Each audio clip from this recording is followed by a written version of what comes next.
Salut, c'est Cyril, je suis content de te retrouver à nouveau pour une vidéo. Donc aujourd'hui, on va pas parler d'un livre, on va parler plutôt on va parler d'un concept en fait qui a été mis en lumière par Pierre Bourdieu. Ça s'appelle la violence symbolique. Voilà, donc je trouve que c'est un concept qui est assez intéressant et puis qui est assez important à connaître quand on veut parler un petit peu de sociologie ou quand on veut comprendre un petit peu les rapports de force dans une société. Donc je me proposais aujourd'hui d'expliquer un petit peu simplement ce qu'est la violence symbolique et comment elle se matérialise dans notre vie quotidienne. Allez, c'est parti. Et donc la violence symbolique, qu'est-ce que c'est? Eh bien, c'est tout simplement des violences qui extorquent des soumissions à des personnes sans même que ces personnes ne perçoivent la soumission, puisque en fait ces violences symboliques s'appuient sur des croyances collectives et sur des croyances socialement inculquées. Donc comme exemple de croyances collectives ou de croyances socialement inculquées, on pourrait trouver par exemple les femmes ne savent pas conduire, on pourrait trouver par exemple les noirs, eh bien ils sont pas très intellectuels, sont plutôt des gens qui sont doués pour les sports extrêmes, pour les sports voilà, qui réclament des besoins physiques. Qu'est-ce qu'on pourrait trouver également comme autre exemple de violence symbolique? On pourrait également trouver que souvent les prolétaires, les personnes qui n'ont pas beaucoup d'argent, qui sont de classe sociale plutôt basse, sont des personnes qui sont moins intelligentes que les autres, qui donc méritent leur place. Donc c'est ça qui est bien dans la violence symbolique, c'est qu'en plus ça légitime pour les dominants, ça légitime le fait que ils sont à leur place de dominants et que les dominés sont également à leur place de dominés. Ce qu'il faut retenir, c'est que la violence symbolique, c'est une violence qui permet de légitimer et de garantir l'ordre social. C'est-à-dire que les dominants arrivent à légitimer toute leur production intellectuelle, artistique, etc. Par cette fameuse violence symbolique, et donc ils sont à leur place puisque les croyances collectives et les croyances socialement inculquées expliquent que s'ils sont à leur place, c'est qu'ils sont forcément meilleurs, c'est qu'ils ont plus travaillé, c'est qu'ils sont plus intelligents, plus beaux, etc. Et donc du coup ça légitime un ordre social, et du coup ça évite aux dominants d'utiliser la force physique et la vraie violence, la violence physique, pour pouvoir maintenir l'ordre social. Et du coup, même chose pour les dominés, ils acceptent cette violence. Ils ne l'aperçoivent même pas pour beaucoup, très souvent. Et donc du coup, ça permet aux dominés d'accepter la domination sans avoir à lutter physiquement ou intellectuellement contre, puisque tout cela serait légitime. Et donc du coup, les dominants maintiennent les dominés dans une position d'infériorité à tous les niveaux, infériorité intellectuelle, infériorité physique, infériorité au niveau de l'apprentissage, etc. Une infériorité, comme on l'a dit, purement fictive.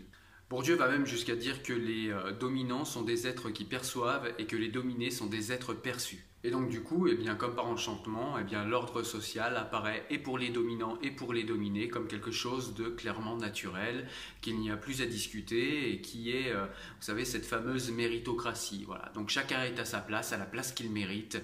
Voilà, on va vous prendre un contre-exemple, on va vous le brandir chez les dominés pour vous montrer qu'un dominé peut devenir dominant, sachant que ça n'arrive pratiquement jamais et que c'est simplement un exemple, un contre-exemple qui vient appuyer une règle en place. Donc c'est à ça que sert la violence symbolique, c'est tout simplement à légitimer et à rendre naturel un ordre social qui est pourtant socialement construit.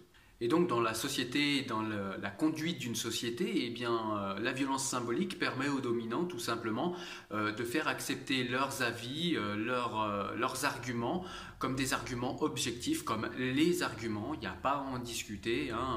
Quand la classe dominante donne des arguments, ce sont les arguments, ce sont les arguments empiriques, il n'y en a pas d'autres. Tout autre argument qui viendrait d'une autre classe que la leur sont forcément des arguments qui seront dépréciés, qui seront qualifiés soit d'utopiques, soit de complètement hors de la réalité, etc., sans même les regarder de plus près.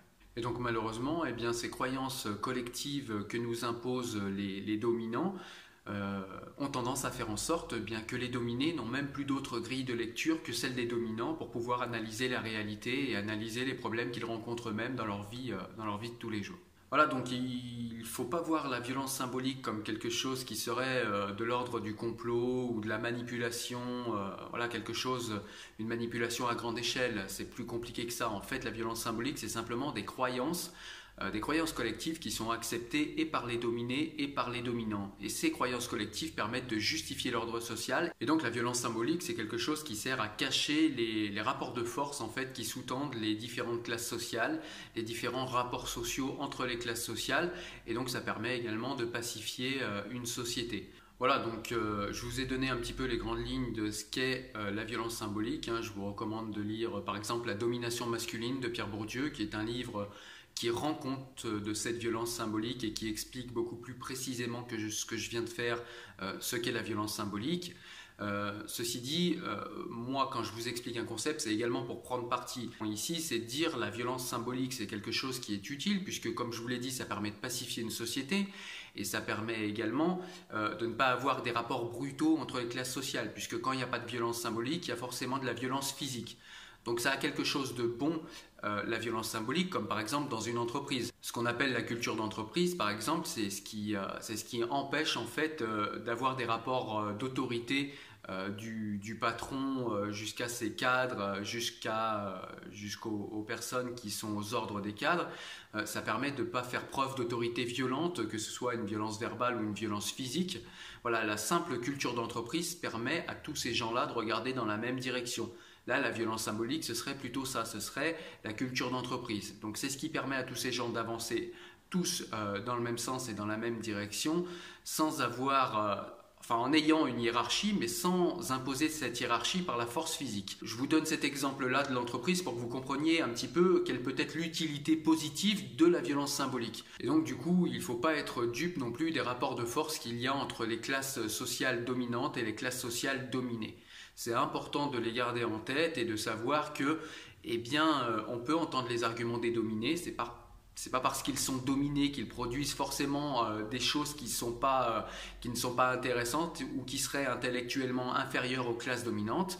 Et puis on peut également regarder les productions des dominants parce qu'ils n'ont pas forcément toujours tort, mais quand on prend en compte leur production intellectuelle, il ne faut pas être dupe de leurs intérêts qu'ils cherchent à défendre, pas forcément de manière consciente, mais parce qu'ils adhèrent aux croyances collectives qui légitiment l'ordre actuel de la société. Et puis il ne faut pas être dupe également de la violence qu'il y a et puis des rapports de force qu'il y a avec les classes les plus dominées. Voilà, donc la violence symbolique, c'est un concept qui a été mis en lumière et développé par Pierre Bourdieu dans les années 70. Donc comme je vous l'ai recommandé tout à l'heure, il faut lire La domination masculine pour vraiment rentrer au cœur de ce concept et puis vraiment le comprendre. Voilà, écoute, j'espère que tu as aimé la vidéo. En tout cas, moi, comme je te l'avais dit en début d'année, on va faire de plus en plus de vidéos comme ça où on va essayer de vulgariser quelques concepts que je pense importants pour comprendre et appréhender la réalité telle qu'elle est aujourd'hui.